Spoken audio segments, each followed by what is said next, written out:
Happy 2019. Welcome to our first City Section basketball video of the new year. Connor Morissette and Alex Scar. Alex, it's good to be back. Yeah, can't wait to get started. We got a bunch of tournaments to wrap up that were in December. Classic at Damien. I was up at San Luis Obispo covering the Mission Prep Christmas Classic.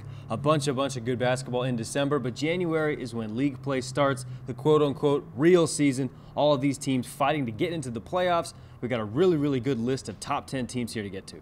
Yep, so we'll get into our top 10 in a second. Before we get to that, the strike, it's on everyone's mind. I had a chance to speak with City Section Sports Information Director Dick Dornan earlier today. I'll play some of that conversation for you here.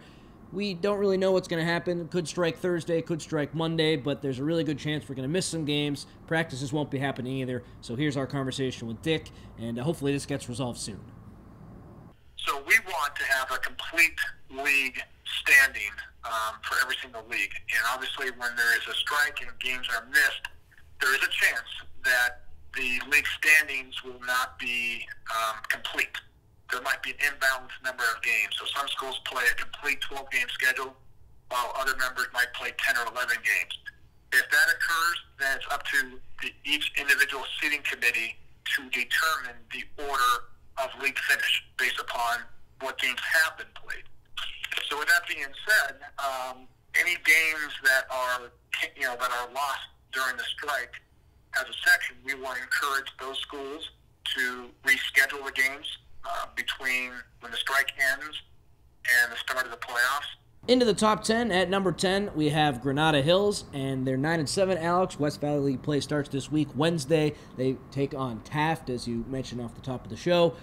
I love Granada Hills because they're in every game. They lost by 13 against Camarillo, a really good Camarillo team, and that game was probably a little closer than that margin indicates. But besides that, they've been in every single contest. They got a great coach in Don Loperena. Jesse Benut's a great guard for them.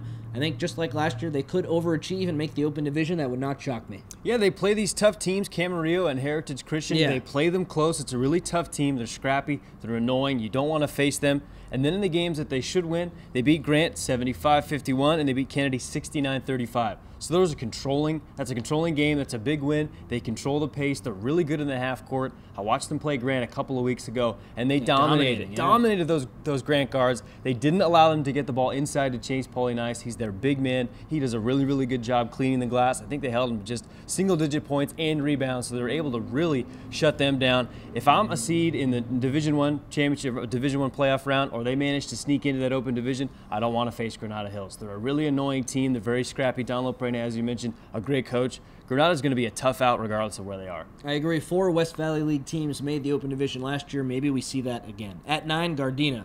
They're 17-1, so that record puts them right at the top with Westchester and Fairfax as some of the best records in the city. The issue with Gardena, strength of schedule. They played Price earlier this year, beat them by 4, I believe. Narbonne played Price, beat them by 36. So Gardena hasn't really played anyone, but 17-1 is 17-1. We still have to respect it, but they fall a little bit this week because that strength of schedule, it's an issue. Yeah, well, here's some of the teams they've beaten: Verdugo Hills, Cleveland, Port of Los Angeles, and then Mary Star of the Sea. Now, Mary Star is probably the best team on that list. They've got a guard named Joel Octave. He's going to Air Force. But other than that, really haven't beaten anybody big. In that game against Air Force, Michael Frankling had 20 points, also shut down Joel Octave against the game against Mary Star. Not against Air Force. Game against Air Force. That'd be really something. But Gardena, they're 17-1. That means you're going out these games. Maybe it's a tough team. You're not taking a night off. You're not, figuring, hey, this team's not as good as we are, so we're going to kind of slow things down. No, they go out and they win.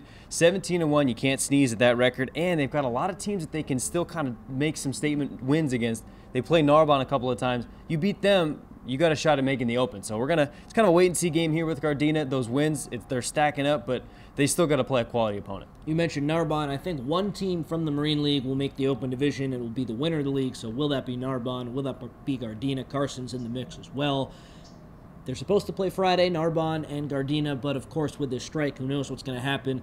They'll also play later on during the season. I hope they get the 2 games in, get the full league slate so we can see a real true champion. Could be Gardena, could be Narbonne, but I think one team will make the Open, the other will be in Division I. And then for Gardena, Cameron Mahan is their best player. He's a beast. I wanted to shout out 2 other guys who also made the San Pedro Pirate Shootout All-Tournament team, Cameron Wheeler and Colby Kimbrough. So that's a big 3 there for Gardena, a really good group of guys. At 8, Birmingham, the one team on this list with a losing record. They are in the West Valley League as well. They have Chatsworth on Wednesday. We've seen their 2 most recent games. You saw them play Sweetwater from San Diego. I saw them play Liberty from Nevada. Kind of a differing 2 games there. They didn't really play well against Liberty, got beaten pretty good, and then Sweetwater, they killed him. Yeah. But they miss Elijah Cofield. That's the big thing. He's a big man for them. They struggle inside, getting rebounds, defending the interior. When he comes back from his arm injury, I think he has, that should help them. But right now, they're missing him, it looks like. Yeah, without Elijah Cofield, they're really, really guard heavy. It forces Corey Cofield. He's got to go down. He's got to guard the big man, which takes him away from the wings. He can't move off the ball, can't shoot, and he's their premier scorer. So without him, that offense kind of slows down a little bit. But picking up the slack, Tajay Medley had a really nice game. His game. Yeah, I talked to him after the game against Sweetwater. He had 14 points, 5 assists, and 5 steals. Really good on-ball defender, high-energy guy. And then David Elliott, also a really, really nice piece. So Birmingham, they've had a really tough stretch of games. It was a 6-game losing streak. They beat Sweetwater, snapped that streak. Now they're heading back into league. That's going to help you kind of see what team the Birmingham team really actually is. They got El Camino Real, you got Granada Hills, you got Taft. Very talented league here. Chatsworth and Cleveland, not quite on the outside looking in so much, but they're not quite of the caliber of those other 4. We're going to really see what Birmingham has. The past 2-3 years, Coach Nick Halleck's teams have been Open Division title contenders this year. I think they're in the mix for the Open Division to make it, but I don't think they're in title contention. Christian Coloco moves on to Sierra Canyon. Devonair Detreve now in Arizona. Without the star. They're losing these big Division I guys. Yeah, this year they don't have a major high-level D1 guy on the team, so I don't think they're in contention for that Open Division championship. But a run into the Open Division and then see what happens in the state playoffs, I think that is a legitimate goal for this team, and that is what they should shoot for. I agree. At 7, King Drew. They're 12-5. They have Harbor Teachers Prep in their league on Wednesday. That should be a big blowout. We've talked about King Drew off the air, Alex. We love them defensively. We love Billy Clark's offensive game, but after him, they get some points from Caleb LeCount. They get some points from Fidelis Okirike, but offensively, without Billy Clark, they struggle. One of the best defensive teams in the city. We want to see them pick it up on offense. Yeah, no, make no mistake. Their game plan, slow the other team down. Limit their offensive possessions. They beat LaSalle in the Real Run Winter Classic 49-40. Billy Clark had 20 points in that one, but when he goes off the floor, you really see this team start to struggle to score points. When Billy Clark's on the floor, they're dynamic. He's one of the best players in the city. He can move off the ball. He can score at will. When he's not on the floor, they got a couple of guys that can shoot the 3-ball. You mentioned Fidelis Okirike. He's a monster down low, but he got in some foul trouble in the game that's his issue. against LaSalle. He fouled out, and I think he fouled out in the game that you went to as well. So he can be a beast. He can be, really kind of a menace for the other team down low, can soak up the fouls, can get the rebounds, but there is a limit. You can only soak up 5. Other than that, you're going to be out of here. So for King Drew, can they slow these other teams down? They remind me a ton of Virginia, press in the half court, these good Tony Bennett teams. Don't score a ton of points. Not the most exciting brand of basketball to watch, but could give a team fits if they slow their game down. King Drew, they lost a game to Narbonne 43-41, I believe, earlier this season during that holiday period, and that could be big for seeding in the Open Division when the time comes. Wanted to highlight that game. Speaking of Narbonne, they're number 6. They're 8-4. And I saw them in their first couple games beat Price, beat a good Crenshaw team. But, Alex, they've kind of come back to life a little bit. I know you saw them at Real Run. They had a double overtime loss to Compton. Yeah. Zion Sutton's a great player for them. I love L.J. McLean's game. I think it's still really early in the year for them because they started so late. Consistency will be key for them. That's what we're looking for. Yeah, in that game against Compton, that second overtime, they got outscored 13-0. Cam Denson there for Compton. He was the guy. He had 27 points and 17 rebounds. Down the stretch, Compton turned to him. He was bringing the ball up the floor. He was going to the line. My question with Narbonne, who's that guy? Is it L.J. McLean? Is it Zion Sutton? That was one thing I noticed. They got a little tired towards the end. No one was really taking over that game. That said, Narbonne, they're in a great spot to get into that Open Division. They got to get past Gardena, and of course you got to clean up against Carson. But as they sit right now, I think the top 5 might be a little solidified. 6, 7, and 8, those are going to be your toss-ups. Narbonne has a chance to really make a case for being that 6 seed, locking in Open Division. At 5, El Camino Real. They are 10-6. They play Cleveland on Wednesday. With the exception of their loss against Bishop Montgomery and Elko, they've been in every game. They had a tough, I think, 2 overtime loss to Harvard Westlake back at the Beverly Hills tournament. That was, of course, without Johnny Juzang. But still, that's an impressive team, Harvard Westlake. We just love what we're seeing from Javel Collins, Ty Rutledge, and Ben Todd. And, Alex, there's a 4th guy who you want to shout out as well, I know, who has caught your eye, too. Yeah, Tyrese Willis needs to be included in these conversations about El Camino Real. He's that senior point guard. Reminds me a ton of Tajay Medley over there at Birmingham. Okay. I cannot wait to watch these guys do battle. Both shorter guards. They can really shoot the 3-ball. Willis has an incredible motor, and in crunch time, time. He seems to be the guy that's really kind of bringing that fire. He's a great on-ball defender. Talking about Jabel Collins, I talked to some of the coaching staff over there at El Camino Real. They really want him to be a dog. Take over the game. Be that guy. Go out there with the confidence that you're the best player on the floor. No one's going to be able to guard you, and they think that if he kind of gets that in his head, that motor, it's going to really kind of come to the forefront. Elko could be 15-1. I saw them against Redondo Union in the Mission Prep Christmas Classic final. That was a close game. They lost by 2. Zan Wesley for Redondo went off and kind of closed that game. But Elko, they're in really, really good shape. They're a really talented team. And Ben Todd, he's 6'10". Down low, not a lot of guys are going to be able to beat him for rebounds. He's got touch from around the rim. He can shoot a little bit once you start getting out towards that three-point line. He's a tough guy to beat. Ty Rutledge, as you mentioned, not quite getting all the touches right now, but Elko, they're a complete team. Yeah, and they have a shot to win the West Valley League. I don't think that's automatically going to be Taft's this year, so we'll see how they perform as league play begins. At number 4, the team I just mentioned, the Toreadors from Taft. They're 10-4. They're at Granada Hills on Wednesday. Even though they beat Washington Prep, they lost to Hesperia, who Washington Prep beat, so we have Washington Prep ahead of them this week. But those two teams are neck and neck. When they played, Taft only won by 2 points. I think those teams are going to be back and forth all year long. Taft, though, lately, Alex, the Hesperia loss, they lost to Canyon and then Redondo Union. I think they're too good to have gone 0-3 in that stretch. Khalil Haywood, Diggy Winbush, Brandon Wilson. It's a loaded team, and I didn't like them going 0-3. I think they're better than that. Yeah, the game against Canyon made me scratch my head a little bit. The Hesperia lost, that was only by 2, and they got Jaden Shackelford. He's going to Alabama, so they got some really good talent. Canyon, you lose them by double digits to a team like that. That one made me scratch my head a little bit. I still really like Taft. Coach Derek Taylor, I mean, he's one of the funniest guys. He's one of the best coaches here in the city. He's going to have his guys suited up for every single game, and they are a matchup nightmare for small teams because 1-4, all those wings, they can drive, they can shoot. You talked about Khalil Haywood, Demetrius Caleb as well, Diggy Winbush running the show, and then one of my favorite players, Brandon Wilson, just a scorer at will there for Taft. Big teams might give them trouble, might be able to out-rebound the Toreadors, but as they go 1-4, all those guys can shoot. They can shoot that 3-ball. They can bury you in a hurry. That first quarter, you look up the scoreboard, it's 24-8 after the first quarter. They can bury you that quickly. They're a very fun team to watch. Yeah, and they're still our favorite to win the West Valley League, but of course, league play begins in the West Valley League on Wednesday, so the teams will have the final say for that. Yeah, of course, right. It's not going to be us projecting anymore. We'll see it in action. At 3, Washington Prep, 12-5. They play Jordan Wednesday in a league game. Of course, though, in that league, we just want to see King Drew Washington Prep, so we'll get that a little bit later. The strike, though, I think it could not come at a worse time for this Washington Prep team. They've won 4 games in a row. They're supposed to challenge themselves Saturday against Santa Clarita Christian, a team that just lost to Fairfax by 2 the other day, 2 or 1. It was a really close game. Give a hard time to Etowanda, too. Yeah, so if Washington Prep can beat them, they could say, hey, we know Westchester, we know Fairfax, but we're in that conversation as well to be the top team in the city. I hope this strike goes by quickly because Washington Prep with Noel Scott, Hanson Clark, Bilal Mike, these guys are ready to play. They're hot. Started off a little slower than maybe we expected, but they're in full gear now. I hope that can continue after this work stoppage. Yeah, this is just a grinder of a team. They only have 11 guys on the roster, and at Real Run the other night, only 7 guys suited up for this game. It was a 10-15 start. That's late, man. Yeah, it was a tough thing for these entire guys, and they were down in that third quarter. It took a 30-9 run in the fourth quarter against San Gabriel Academy to put away San Gabriel Academy. Exactly. So this is a really good team. Good win. A talented team. Hanson Clark in that game put up 24. Kamari Duncan had 13 points, 6 assists, 4 steals. They get King Drew twice. We just got done talking about King Drew being a team that will give you fits. Can they slow down a good Washington Prep team that we do see putting up a ton of points? They've got some good senior leadership.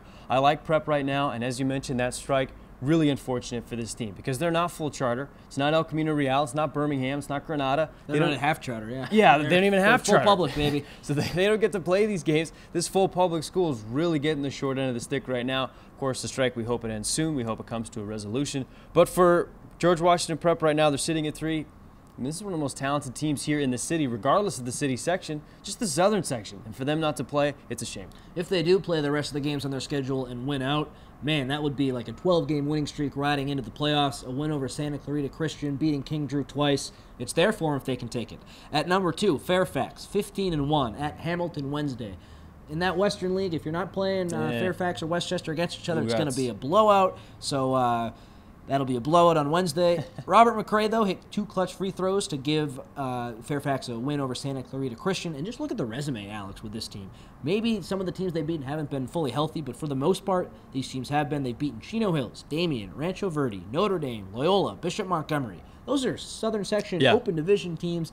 Fairfax and Westchester, kind of like Narbonne, they're in football. They're on another level, and this year I think it's even more so than in years past. Keith Dinwiddie's playing now for Fairfax. The rich get richer. Yeah, Fairfax and Westchester, for me, it's 1 and it's 1A. Both of these teams are really neck and neck. We're going to get to see them play January 18th. Boy, I hope the strike ends before it gets there, because, man, that's going to be the best game in the city. And that's going to really kind of tell us which team is truly better. And even if it doesn't, they might get a chance to play each other in that city final. Even if that first game is close, that second game is going to kind of give you even better of an idea. Fairfax, for me, they get the best assemblage of guards in the entire city section. I talked to Ethan Anderson. He's a dog. He's going to UNLV. They also got Robert McRae, Ronald Mitchell. You got done talking about Keith Dinwiddie. Like you mentioned, the rich get richer. They are one of the best offensive scoring teams in the city section. I'm going to go ahead and say the best scoring team in the city section. Yeah. Rebounding is going to be a problem. They don't have a big guy that's able to clean the glass. Like, they're going to have to face Kalen Allen. He's a monster over at Westchester. That's going to be a huge challenge. Rebounding is their one flaw, but as scoring goes, Fairfax can bury you. Yeah, Dalen Williams is the big man at Fairfax, and I've mentioned on this show before how I think he's the X factor, and that still holds true today. He was named to the all-tournament team at the Holiday Classic at Damien, so that shows me he's progressing, and he's shooting threes a little bit this year. If they can get consistent rebounding production and good defense from him, Fairfax has a shot to win the Open Division Championship, but the team's standing in their way, Alex. Shock and surprise. It's number 1 Westchester, who won it a year ago with KJ Allen, the Player of the Year. He's back. Westchester is nationally ranked after doing really well and winning the Battle at the Beach down in Myrtle Beach. So, man, Fairfax is having a great year, but Westchester, I think they're even better than we expected, and we expected them to be really good. The key this year, I mentioned how Allen's back. It's Jordan Brinson. Yeah. He was banged up last year. A lot of people expected last year to be his breakout year. He's breaking out this year. He's been so good for these first 14, 15, however many games it's been. I was blown away with his performance at Take Flight against Redondo. He had a beautiful dunk. He does a lot of the little things right. He might not be scoring 30 points a night like some guys we're used to seeing, but he'll get in double figures. He'll give you rebounds. He'll give you assists. Really smart player. And the colleges, man, they're all over him. He was a Missouri State commit. Not anymore. Decommitted. He's going to end up somewhere really great. I hope it's the Pac-12. He deserves it. I have been so impressed and so happy to see his rise this year. He's been great. Yeah, Westchester, they're number 3 in the LA Times poll. In the Max Preps Excellent 25, they're number 17. So this is one of the best teams in the country, and how lucky are we they're playing in our backyard. And they get to play Fairfax like I was talking about in a couple of weeks. Can't wait for that one. And when we're talking about Jordan Brinson, I'm not sure there's a more sought-after recruit right now in the city section than Jordan Brinson. He's garnering all kinds of offers. Pac-12 schools are calling, and Westchester, they're going to be in a great spot to win another city title. Fairfax is going to give him a run, but right now, we talked about Westchester being strong last year. They returned a lot of guys. This team looks to be firing on all cylinders right now. Their only loss is to Sierra Canyon, who some people think is the best team in the country. So right now, Westchester, a fantastic team atop our ranking at 17-1. Yeah, and I agree with you. Brinson's highly coveted. His teammate KJ Allen is as well. And then probably Robert McRae would be the other player in that conversation in terms of the D1 guys from the city section who are still unsigned. Those are probably the best 3. Let's move on now to the game ball segment where we highlight the top players from the past week in the LA City section. We've talked a lot about King Drew on this show so far. Alex, I know you have a guy from King Drew for your game ball this week. It's Icy Slim. Icy Slim, no shock Saka. No rock Saka. Whatever his Instagram and Twitter names are. Billy Clark III from King Drew, 20 points. Great names, 20 points, 14 rebounds, 4 steals, a block, an assist. He is the guy at King Drew. He's a scorer. He's one of the most fun players to watch here in the city section. He's going to make, I'm just going to give you a little hint, he's probably going to make our city section team of the year because Billy Clark has just been phenomenal. He's the guy there for King Drew. As he goes, they go. You get my game ball. I've really praised him a lot already, but Jordan Brinson gets my game ball. He was great against Redondo, as I mentioned. He was the catalyst in their Myrtle Beach tournament win for Westchester that propelled them onto the national stage, so I wanted to give him some recognition for that. And just, I know it's supposed to be for the past week. The Beach Ball Classic was a week before. I just want to kind of shout him out from game 1 to game whatever it is, 17 now, because he was what was missing from Westchester last year, and they still won the Open Division Championship. I think it's going to be a repeat performance from them, and I know that they have state playoff goals as well. Last year, losing to Etiwanda in that first round. This Westchester team this year, like you said, Alex, top 3 in Southern California. They'll make a run in the city. They'll make a run in the state. It has a lot to do with Jordan Brinson and his great performance so far this year. I hope he keeps it up. I think he will. Finally, we're going to do a dunk of the week. Whether it's practice, whether it's games, we can't be everywhere. So if you have a video of a sweet dunk from the city section, please send it in to us. And let's start things off. It's Jordan Brinson. He's getting a lot of love this week. Kamani Pollard threw him a beautiful alley-oop against Redondo. So that's this week's Dunk of the Week. Alex, I'm sure you've seen some great slams, though, so far this season. Oh, absolutely. We've seen a lot of almost slams. I don't know how many of those I've caught on camera, but you know what? Real close, off the back iron. Just flush it down, guys, and send it in. Also, I was talking to Ethan Anderson over there at Fairfax doing our interview, and I said, hey, who would win the dunk contest? And he said, him. He can slam. But he also said Ronald Mitchell would give me a hard time. So, He's hey. a shooter in my ass, so good for Ronald Mitchell, yeah. Guys over there, record it in practice. When you're throwing it down, send him in. We'll feature you. I'm sure you can throw him down like the best of them. Bring him on over. We would love to see it. Hopefully the strike is over really soon. Hopefully the teachers get a good deal. And I just was kind of political there, so I'm sorry. That's the that's our 2019 basketball first video of the year. Alex Garr, Connor Morissette. We'll see you at a gym at some point in the future. We'll be there. We're covering hoops. It's going to happen. See ya.